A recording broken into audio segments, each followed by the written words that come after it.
classic fighters of World War I were tough, deadly flying machines. Both sides spread terror with giant strategic bombers. Spy flights gathered intelligence about the enemy. Great artillery guns were directed from the air. Before the war, flying was a young science. It was hard enough to keep these fragile, dangerous flying machines in the air, let alone use them as weapons. This is the story of how military aviation in less than a decade grew from a vague theory to a comprehensive system of warfare.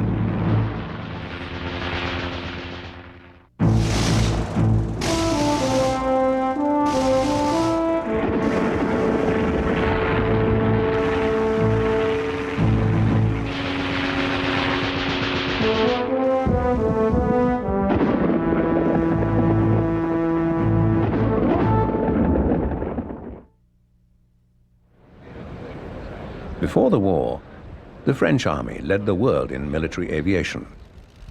It had about 250 aircraft. It staged exercises to simulate the conditions of war and explore the potential of the aeroplane.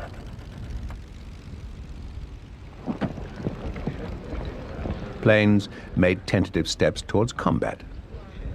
In Mexico in 1913, 2 American mercenaries had the first dogfight. An Italian pilot carried out reconnaissance and dropped bombs on enemy Turks in Libya.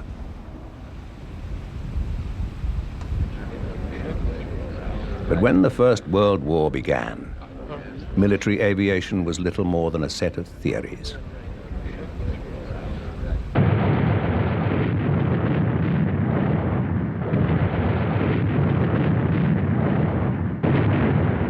Germany declared war on Russia and France in August 1914. The major forces of both sides were traditional infantry, cavalry, and heavy artillery.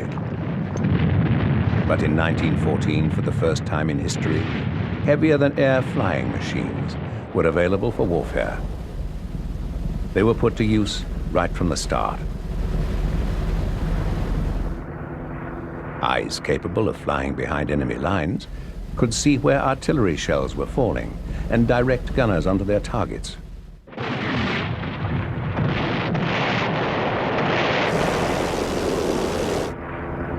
They could also see enemy troop movements. In Belgium, in the 3rd week of the war, a French reconnaissance pilot saw streams of men in grey uniforms. They were German troops. His warning came just in time to allow the British force to retreat to safety.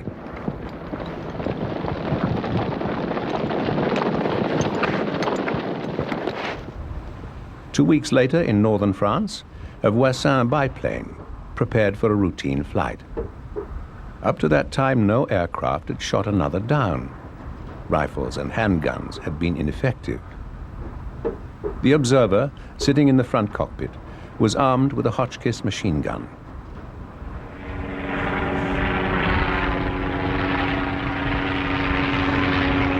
In the sky over Reims, the pilot saw a German 2-seater and chased it.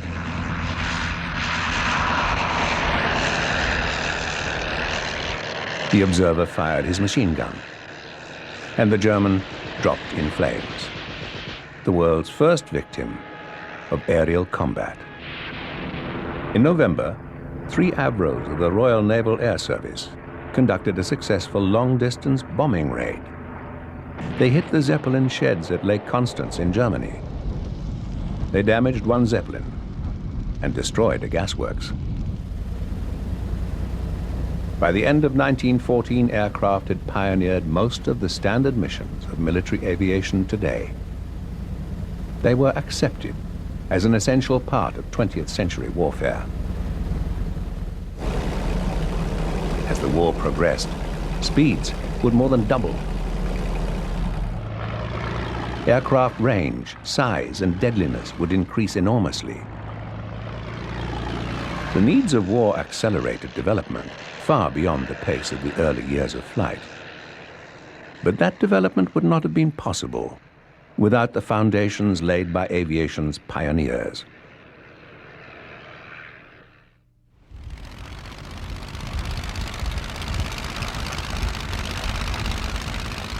In December 1903, the Wright brothers made the world's first successful powered flight. They continued to develop their ideas at their own pace, unaffected by experiments in flight on the other side of the Atlantic. In Paris, Gabriel Voisin was among those who doubted stories of the Wrights' achievements. In 1905, Voisin was using the River Seine as a runway to help him launch a series of gliders. He was building and testing them for a syndicate dedicated to the development of French aviation. At a time when the Wrights were making controlled, powered flights, Voisin was using a high-powered motorboat to tow his gliders into the air.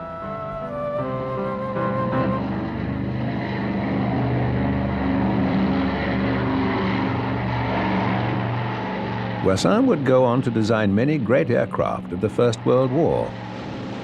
But in 1905, he still had much to learn. In Paris, a prize of $10,000 was offered for a flight around a 1-kilometer course. One of the sponsors, Ernest Archdeacon, challenged the Wrights. It will assuredly not tire you very much to make a brief visit to France simply to collect this little prize. The Wrights did not visit Paris. They didn't have to. They were leading the world and intended to sell their invention to a national government that saw its potential. In the meantime, others in Paris were making attempts to fly. Among them was Brazilian-born Alberto Santos Dumont. Santos Dumont was famous for balloon flights and experiments with gliders. In November 1906, he took his flying machine to the Bagatelle, this playing field near the Bois de Boulogne.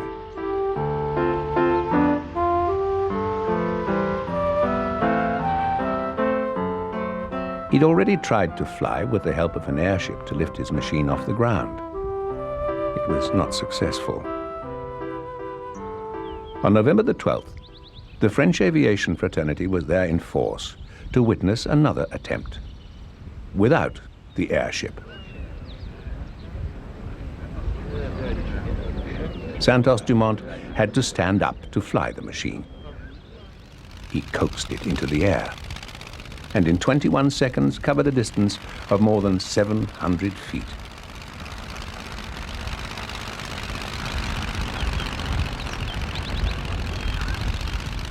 It was the first time a European had taken off and flown convincingly. In Paris, Santos Dumont was hailed as the conquering hero. But Wilbur Wright did not share the general enthusiasm. We do not believe there is 1 chance in 100 that anyone will have a machine of practical usefulness within 5 years. But just 14 months later, Henri Farman, a dashing young racing driver, would prove Wilbur wrong. In January 1908, Farman, in this machine built by the Voisin brothers, attempted a flight around a 1-kilometer course to win the $10,000 prize. He succeeded. The prize was his, and so was the adulation of France.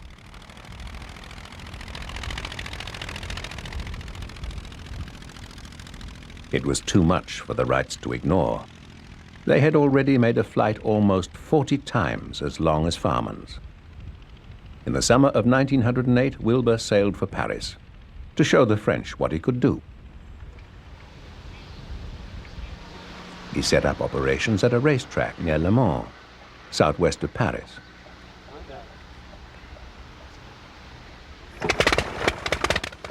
On Saturday, August the 8th, a crowd gathered to witness Wilbur's first flight in Europe. It lasted 1 minute and 45 seconds, slightly longer than Farman's prize-winning kilometer. But it was Wilbur's control that impressed French flyers. Louis Blériot said, I would have waited 10 times as long to see what I have seen today. Monsieur Wright has us all in his hands. The Wrights' influence on French aircraft design, especially their control system, was profound. But tragedy struck the Wrights. Lieutenant Thomas Selfridge was killed at Fort Myer, Virginia in September 1908. He was a passenger in the plane Orville was demonstrating to the U.S. Army. It was the first death in the history of military aviation. French aircraft design progressed. By 1909, the idea of a flight across the English Channel was feasible. The British Daily Mail offered a prize of £1,000 for the first successful cross-channel flight. Wilbur Wright was not interested, but others were. On July the 19th, French pilot Hubert Laton made an attempt in his Antoinette monoplane. He flew from the little village of Sangatte, south of Calais.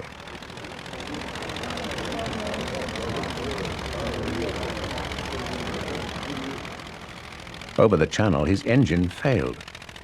The Antoinette dropped 1,000 feet into the sea. Laton sat on the floating wreckage, lit a cigarette, and waited to be rescued.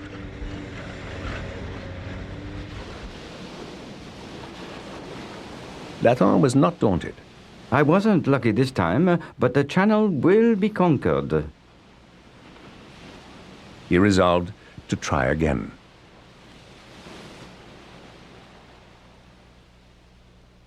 Louis Blériot had made a fortune selling car accessories and spent it on aeroplanes. He intended to beat Laton across the Channel, but had burned his leg badly on his plane's exhaust. 6 days after Laton's attempt, conditions on the French coast were calm. The competition rules said the flight must begin after sunrise. Sunrise was due at 4:41 a.m. This monument marks Blériot's takeoff point, just south of Calais. As he waited, Blériot's mind raced. What was going to happen? Would I make it to Dover? Now I thought only of my machine, the engine, the propeller. Everything was going now, everything vibrating. At the signal, the crew let go. I was up.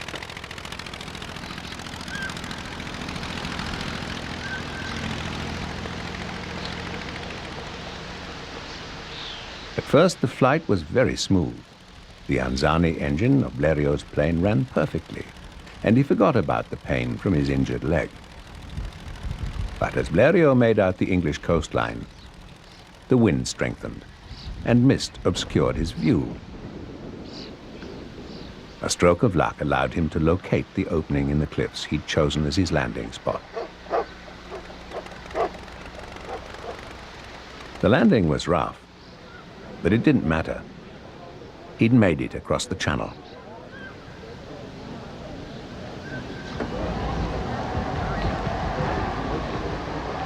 Blériot scored an immense triumph. The 21-mile flight from France to England took only 37 minutes. But his achievement had symbolic meaning beyond time, speed, and distance. The world was confronted with the concept that aircraft could cross national boundaries. An island like Britain no longer had a protective moat that could be defended by a mighty navy.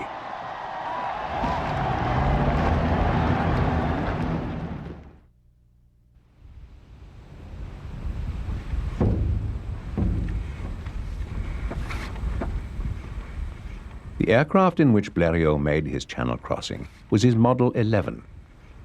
It was to become one of the most popular and effective designs in aviation.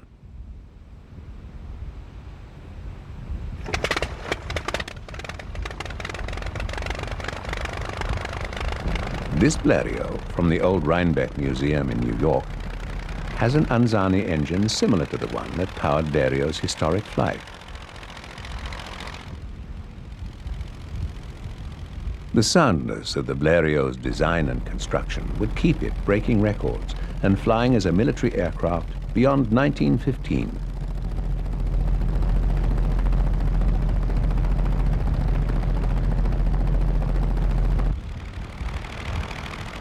Seeing one in flight today gives a graphic idea of the flimsiness of aircraft construction at the time and the concentration and skill it took to stay in the air. Blériot's Channel crossing was the first aviation feat to overshadow the achievements of the Wright brothers, at least in the public eye. In the meantime, the Wrights were getting new customers. Early in 1909, the Italian military bought a Wright airplane and hired Wilbur to teach 2 Italian officers to fly it. This film was shot on that visit. It shows Italian political and military personnel watching one of Wilbur Wright's flights with a passenger on board. On the same visit, this film was shot. It's believed to be the first motion picture ever taken from an aircraft.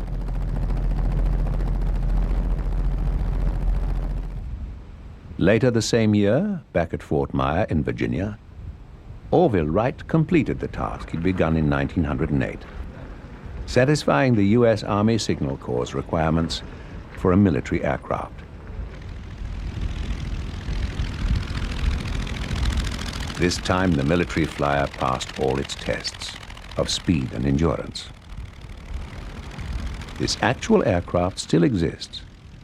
It's on display at the National Air and Space Museum in Washington, D.C.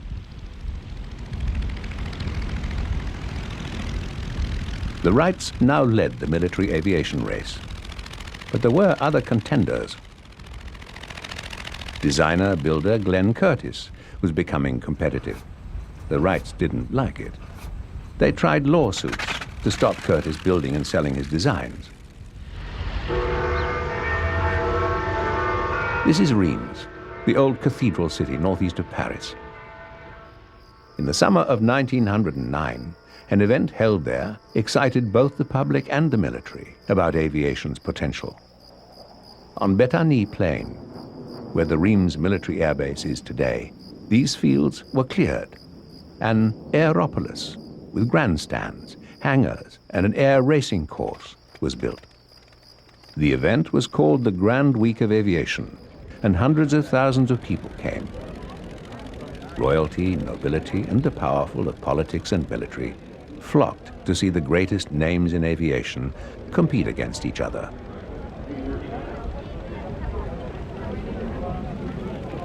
Reims Week demonstrated the speed, maneuverability, and endurance of the aeroplane as no one had seen it before. It convinced many military experts that aircraft were potential weapons. Blériot was there, and Laton, and Gabriel Voisin, and Henri Farman. From America, Glenn Curtiss was there. But the Wright brothers were not. There were some Wright aircraft flown by other pilots. The highlight for the thousands of spectators was a showdown between Louis Blériot and Glenn Curtiss for the Gordon Bennett Trophy. Blériot was the hot favorite, but Curtiss won by just 6 seconds at world record speed, 46 miles an hour. Reims Week showed that aircraft were practical, maneuverable, and by the standards of the time, fast. David Lloyd George, later to become Prime Minister of Britain, summarized its significance. Flying machines are no longer toys and dreams. They are an established fact.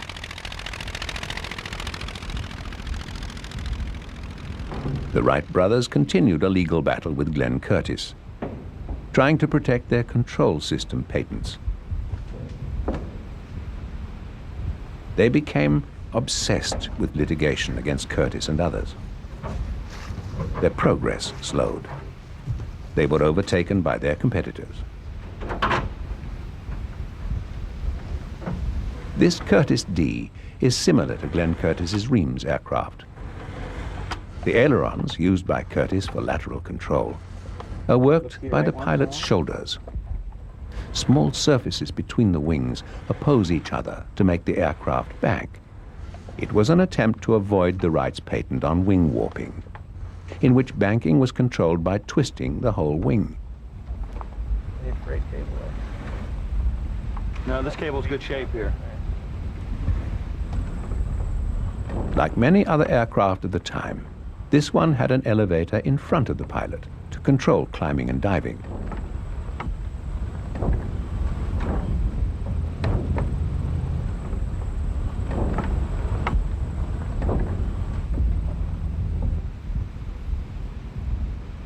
It was a pusher, meaning that the propeller was at the rear. The person swinging the prop to start the engine had to climb inside a virtual wire cage and hope he didn't trip on the way out.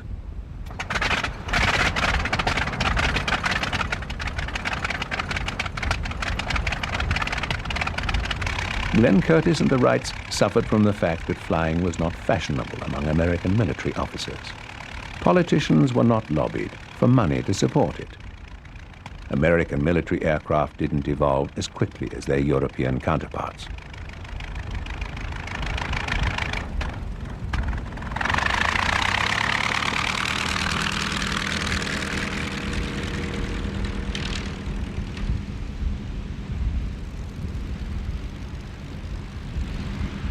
Some Curtiss aircraft would achieve distinction in the Great War. They would include a trainer, the famous Jenny, and a successful line of flying boats. The name of Wright wouldn't figure at all.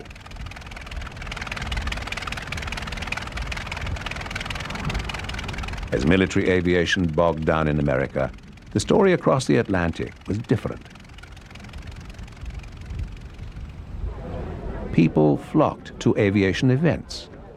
They subscribed large amounts of money to help its development. The public's enthusiasm was shared by the military. Aviation was seen as a new and dangerous sport, with strong appeal to the dashing and influential military officer class. Military influence persuaded governments to spend money on aviation. Established manufacturers prospered, and new ones appeared.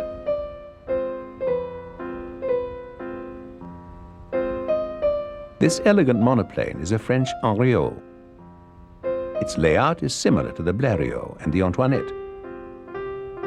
It has conventional tail surfaces and a single wing, all covered with stretched cloth.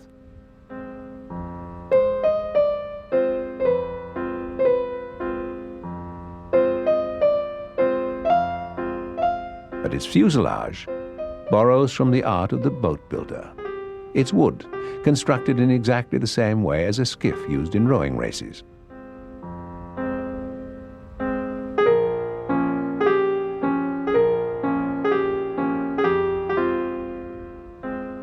Building a strong fuselage was relatively simple.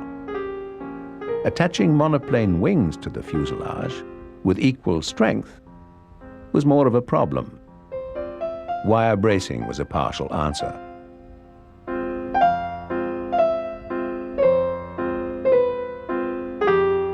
The Henriot was a wing warper, patterned on the ideas of the Wright brothers, each wing twisted to make the plane bank.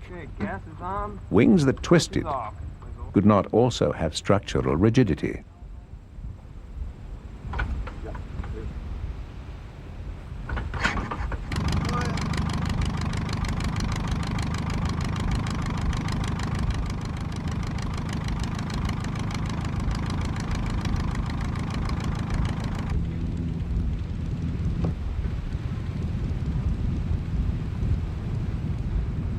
In Europe, the monoplane was fashionable before the Great War. But most of the significant aircraft produced between 1914 and 1918 would be biplanes. Monoplanes suffered structural failures. It was difficult to make them really strong. Engineers found it easier to design biplanes that could withstand the forces of battle.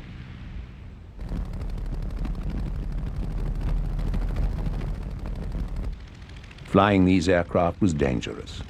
Pilots were inexperienced and control was difficult. Even before aircraft became involved in warfare, They took many lives. Few generals in the armies of Europe had any idea of the way this fragile new toy could be used in conjunction with troops and artillery on the ground. That was all still to come.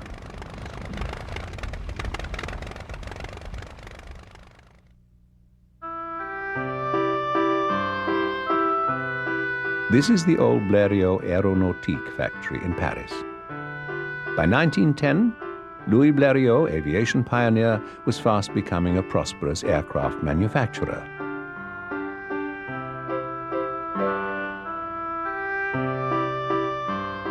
The Blériot 11 continued to be a success. It established speed records. It flew to high altitudes and over great mountains. There were close calls. It was all a grand adventure.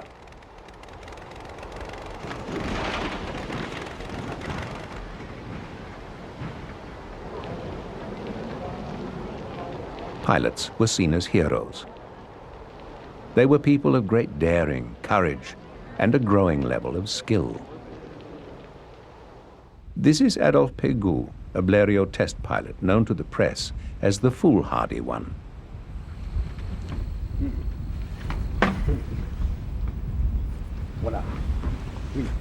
In 1913, Pégoud set out to become the first pilot to parachute out of his plane. He intended to reach his planned height, deploy the parachute, and allow it to drag him out of the cockpit.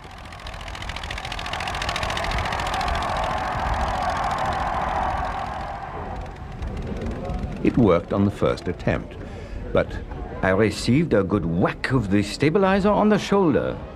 Pégoud expected his Blériot to crash straight into the ground once he left the cockpit. But it didn't. He watched it descend. My old crate did tricks on its own. It occurred to Pégoud that he could learn to control the plane's involuntary maneuvers.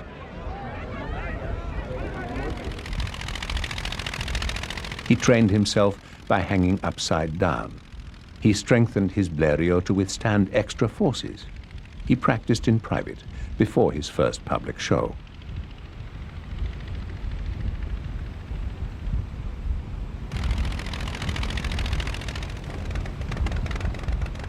He was not the first to perform a loop, but Pégoud was the first to make a well-planned attempt to explore the extremes of aircraft maneuverability.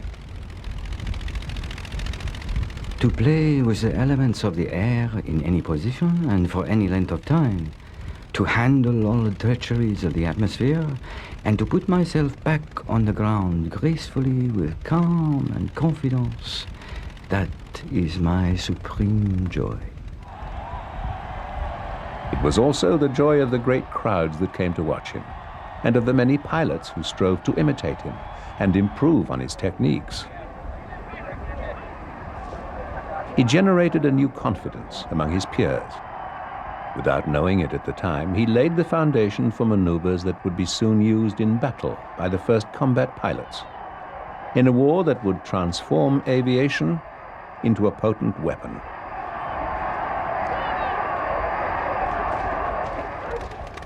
In 1913, Roland Garros, an eminent French pilot, made a non-stop 500-mile flight across the Mediterranean.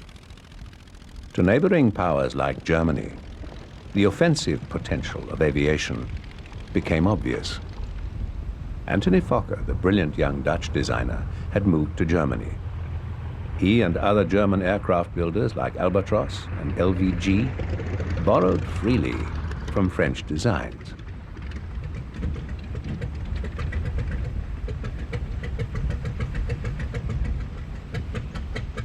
Germany also bought manufacturing rights for the Austrian Tauber monoplane.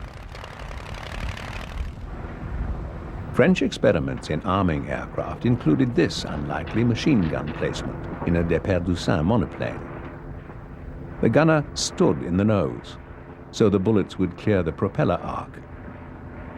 Darts, called fléchettes, designed to be dropped on the enemy, were said to pierce a soldier from head to toe. France held clear leadership in heavier-than-air technology. But Germany had the edge in balloons and rigid airships. Airships were extremely effective in promoting German national prestige.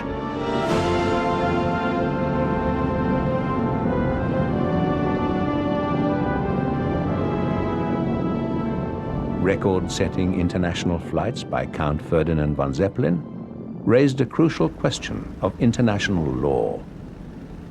Who owns the air? And what would provide the best military platform, the airship or the aeroplane? The airship, with its stability, seemed to have the edge. In the early summer of 1914, such questions were far from the mind of the ordinary European citizen. Crowned heads like King George V of England were aware of the tensions within Europe, but the prospect of war was remote. This is Sarajevo, capital of Bosnia. On June the 28th, the Archduke Ferdinand, heir to the Austro-Hungarian throne, was there on a state visit. Shortly after this film of the Archduke was taken outside the Sarajevo City Hall, a Serbian terrorist assassinated him.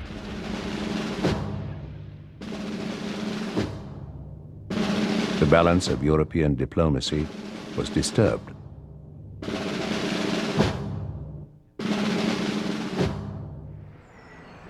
Kaiser Wilhelm of Germany favored Austrian reprisals against Serbia. The French president and the Russian Tsar were allies. Russia and France would support Serbia against Germany. As Europe enjoyed the summer weather, Austria sent an ultimatum to Serbia, demanding that the assassination be investigated. At the same time, Austria mobilized its troops.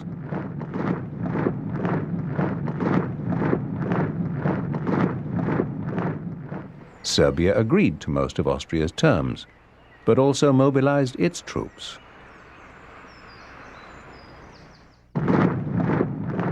And then Austria declared war on Serbia. The whole of Europe was pulled into conflict.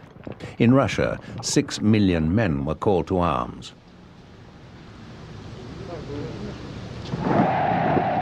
Germany prepared to declare war on Russia. There was tremendous public excitement at the prospect. France, Russia's ally, refused German requests to remain neutral. 3 million French soldiers were called into action. France also greeted the prospect of war with enthusiasm. There were old scores to settle with Germany.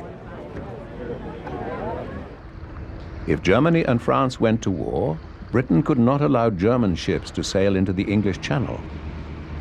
Britain would side against Germany. Germany was determined to attack Russia, but it knew it must deal with France first.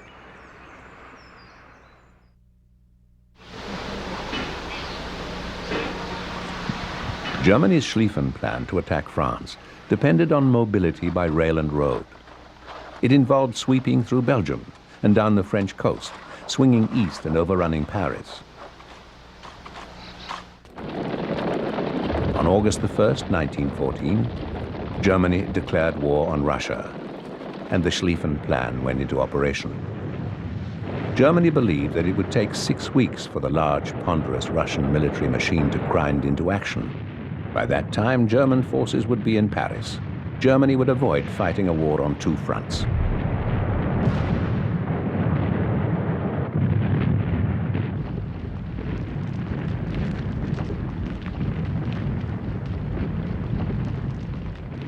The German army swept across neutral Belgium, subduing cities with massive new artillery and making harsh reprisals against resistance.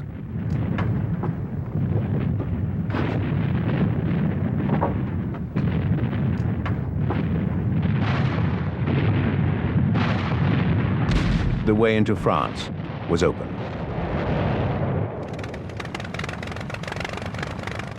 In aerial warfare theory, reconnaissance and bombing were the 2 major roles of the aeroplane. Both sides used them from the first days of the war. But theory was not practice. In the real conditions of battle, pilots and observers found it difficult to be sure what they were seeing on the ground. Sometimes they brought back information that was wrong. Aircraft like the Maurice Farman Longhorn were primitive, but they were useful for reconnaissance. The Maurice Farman Shorthorn was more sophisticated. It was flown by French and British squadrons early in the war. These aircraft are typical of the two-seaters used for reconnaissance at that time. Getting vital information to the ground quickly was difficult. One method used by both sides was sending messages by homing pigeon.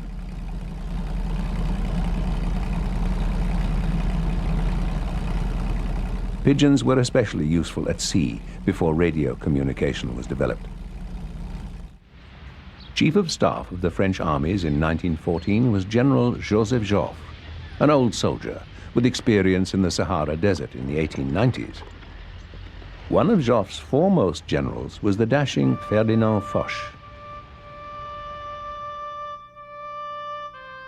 Joffre and his armies recalled with bitterness the lost French provinces of Alsace and Lorraine, taken by the Germans in 1871.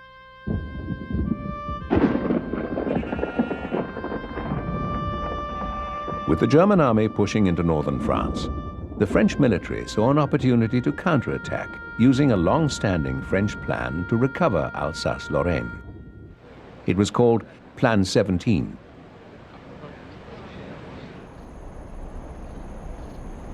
On August the 4th, Plan 17 went into action. French troops crossed the German border, confident that they could restore Alsace and Lorraine to France and drive on to the River Rhine.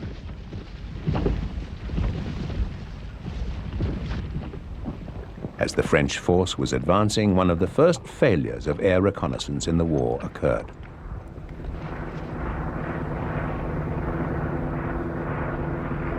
French aircraft were stationed near the border, but their patrols failed to detect the buildup of strong German artillery and machine guns.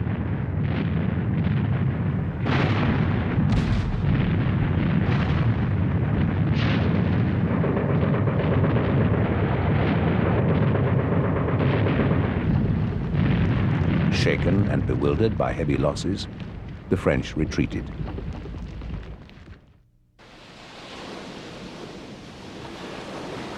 In mid-August, British airmen began to arrive in France. Royal Flying Corps Squadron aircraft started from Dover and entered France wherever the strong Channel winds took them. BE-2s, fresh from the Royal Aircraft Factory, were the first British aircraft in France. A BE-2 landed on French soil on August the 13th.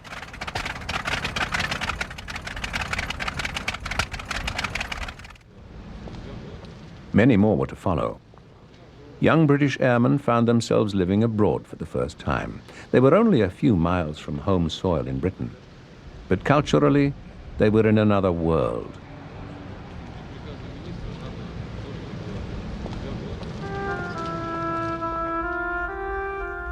Letters home from these young men were to become some of the most touching and illuminating documents of the war. Much of their sadness comes from the fact that many would be dead soon after setting pen to paper.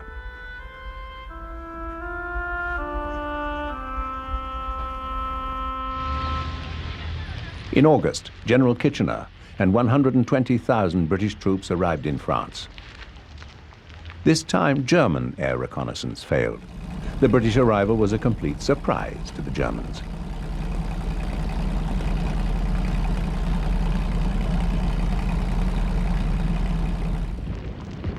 Kitchener ordered his troops optimistically. Soldiers must be constantly on their guard against temptations both in wine and women. You must entirely resist both, and while treating all women with courtesy, you must avoid any intimacy. German troops, too, were on foreign soil. German stomachs, used to black bread, rebelled against the unfamiliar French variety. As German troops approached Paris, the French government vacated the city and left General Gallieni in charge as military governor. Air reconnaissance told Gallieni the Germans were swinging away from Paris to the east, exposing their right flank. The aerial sightings were crucial. They would save Paris and halt the German advance. Gallieni and Joffre decided to attack the German forces in the nearby valley of the Marne River.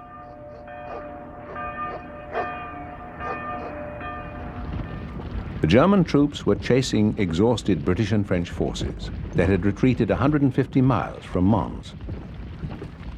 But the Germans were tired, and many had been sampling the local wines on the way. In spite of the condition of the German troops, the battle did not start well for the Allies. In Paris, General Gallieni commandeered 2,000 taxicabs to drive newly arrived Tunisian troops to the Marne battlefield.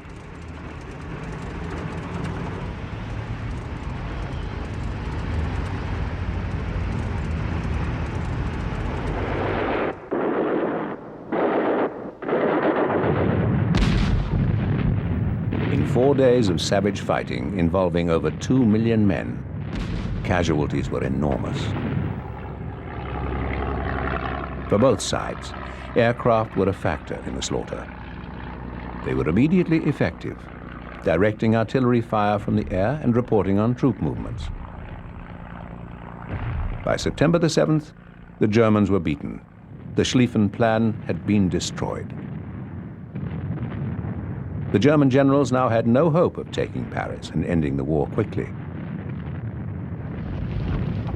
The German advance that had traveled so far, so fast, had become a retreat. Now the opposing armies raced back towards the English Channel, trying to outflank each other.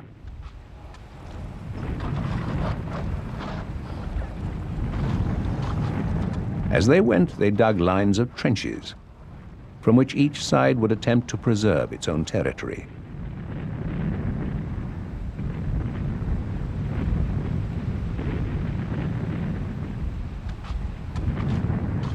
This deadlocked front of trenches and barbed wire would shape the evolution of military aviation for the rest of the war.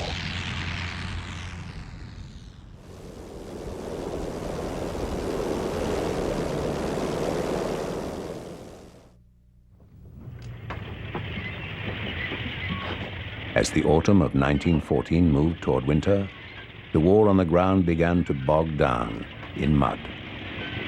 Rain came, and the temperature dropped. In the trenches, there was no escape. But for those flying planes, it was different.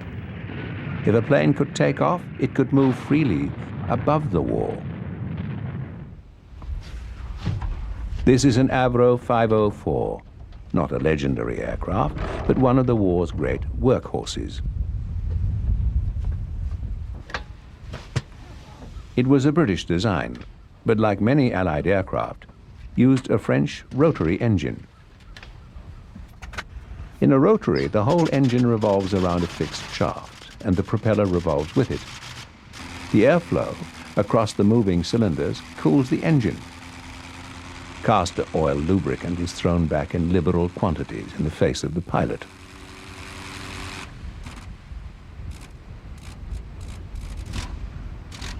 The Avro 504 entered service at the beginning of the war in August 1914.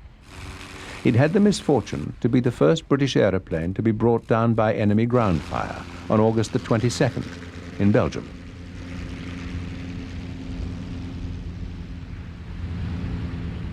But there were also early successes. A 504 carried out the war's first ground strafing run, using its Lewis machine gun against a train and German troops on October the 22nd.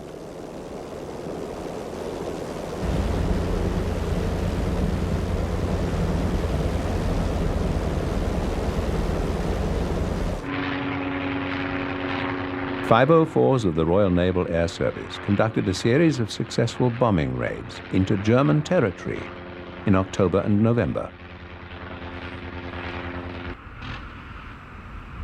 The 504 was superseded in combat, But for the rest of the war, it had a distinguished career as the standard British trainer.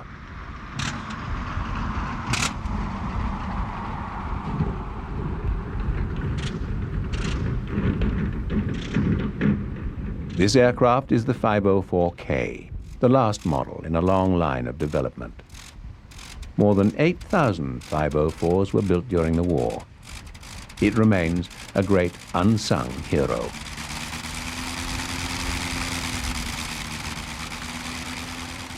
As the winter of 1914 approached, aviation activity was limited by the weather. For long periods, pilots and aircraft were grounded.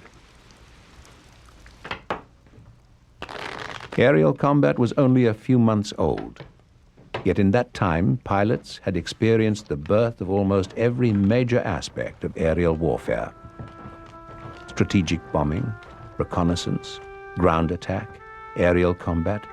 They'd tried them all, with some degree of success. The winter was one of the worst for years. When regular flying became possible again, aerial warfare was poised to enter a new phase. A young aviator lay dying at the start of a bright summer's day. To the mechanics assembled around him, these few parting words he did say. Take the cylinder out of my kidneys, the connecting rod out of my brain. From the small of my back take the crankshaft and assemble the engine again.